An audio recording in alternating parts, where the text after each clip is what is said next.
point, midwives that were practicing legally in New York were certified nurse midwives. Now, because we're an independent profession, we also have certified midwives that come to midwifery from varied backgrounds and graduate with the same licensure as the CNM. It's an equivalent credential. And most of the certified nurse midwives and certified midwives practice in hospitals, but some do practice at home. Then there's the CPN, the certified professional midwife. So the certified nurse midwives are certified nationally by the AMCB, which is the American Midwifery Certification Board, that came out of the American College of Nurse Midwives, and the CPN from MANA. And most of the CPNs practice at home. The CNM credential is now at a master's level in order to be licensed. Some CNMs have certificates and not master's degree, but as of 2010, all certified nurse midwives and certified midwives must have a master's to get the credential in the United States. And that's very briefly because it's a lot more complex, but I just wanted you to know that there's many different credentials in the U.S. for midwives. Cara, will you talk a little bit about your training? Just what it looked like in terms of years and hours and attending births and what happened afterwards, where you went? Yeah, well actually I began in an apprenticeship on the West Coast. I did that for about a year in 2 different practices, one for a private solo midwife and the other one at a birthing center in Texas, which was kind of a gray state for midwifery, so I wasn't learning to be a certified nurse midwife. Then I decided to go to nursing school, went to nursing school, came out, was a labor room nurse for 5 years, then went to midwifery school for, it's like a 1-year program, and graduated. And then my practice settings have been 1 year in hospital, 4 years in a birthing center, and the past 13 years at home.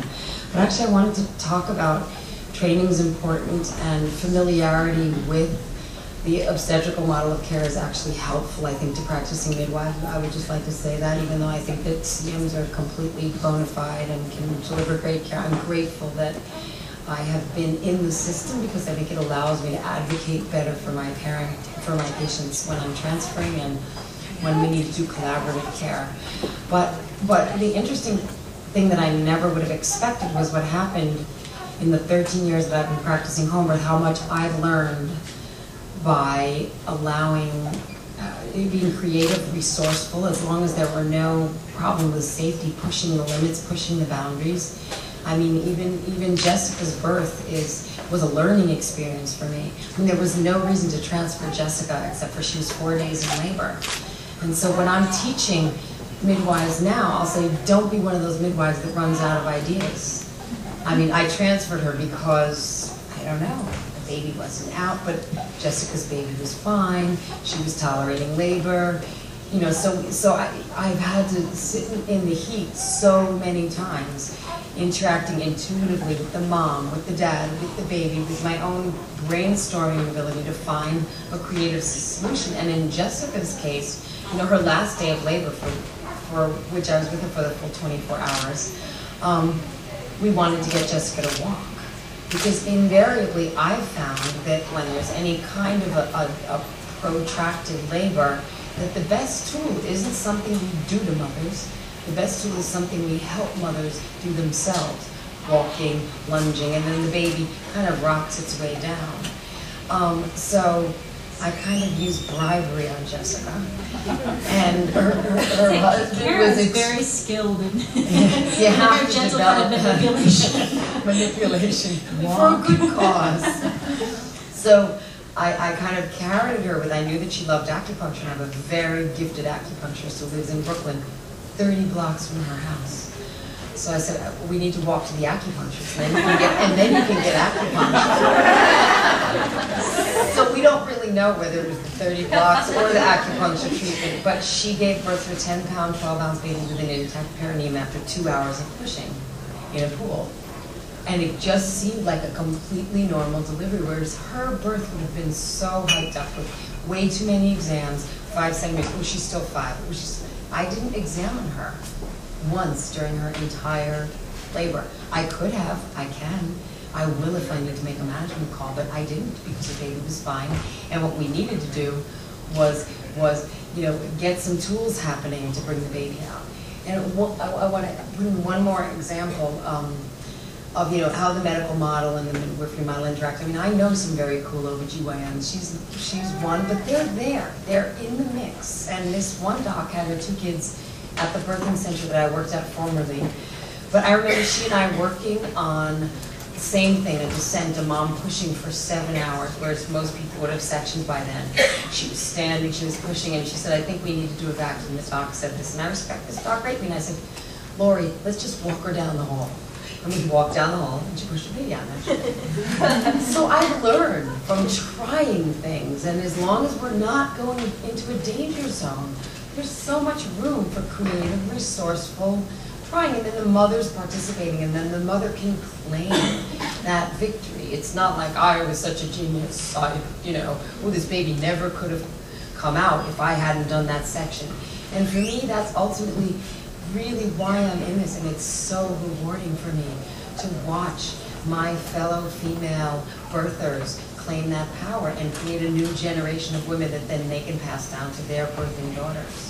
So I think I digressed. I just want to mention one other thing about education. When Cara went to school, she graduated in 1992, midwifery had more of a focus in obstetrics. And what has driven our scope of practice has been women. The baby boomers are now perimenopausal and menopausal. And so these were the women that in the 80s and 70s really pushed and got laws passed for midwifery coverage and reimbursement and so on.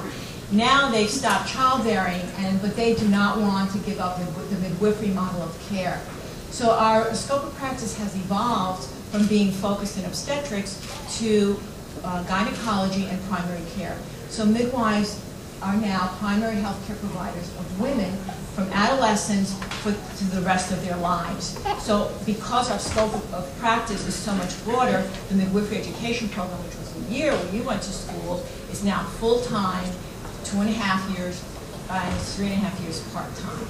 Because there's so much more that the midwives learn. And why do you all think that the midwifery profession is getting so much attention now? I mean, I was really struck by the Times article that was published a couple months ago, contrasting it to the Times article that was published about 2 or 3 years ago, and the tone was completely different. And it does seem to be that the profession and the idea of home birth or natural childbirth is being taken with a greater degree of seriousness at this point. And what do you think's driving that?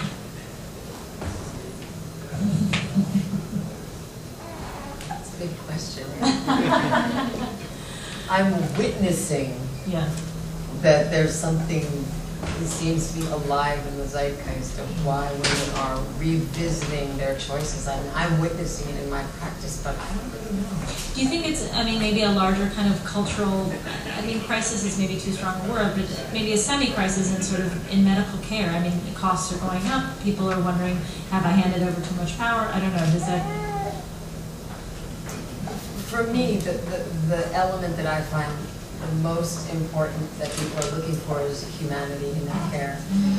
And I think that with institutionalization of something that is so intimate, it's such a poetic, physical, emotional, psychological experience that women balk naturally when they encounter practitioners that just don't seem to understand the full range of what they're going through. And so what I find is winning to people, and what they find in me when we consult is that they feel a sense of humanity and individualization, so that they don't just have to fit into a larger system of care. They feel that they have the power also. It's an equal, the midwifery model of care promotes an equal exchange of information. So I may be the expert, but I'm not going about dispensing information with the thought that it absolutely needs to be, taken without a grain of salt. I know that I have to give justifications for what I'm saying, and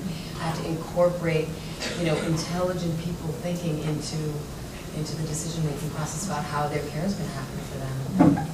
That's what I'm finding women and families are attracted to and that they're getting when we do a consult. Like I like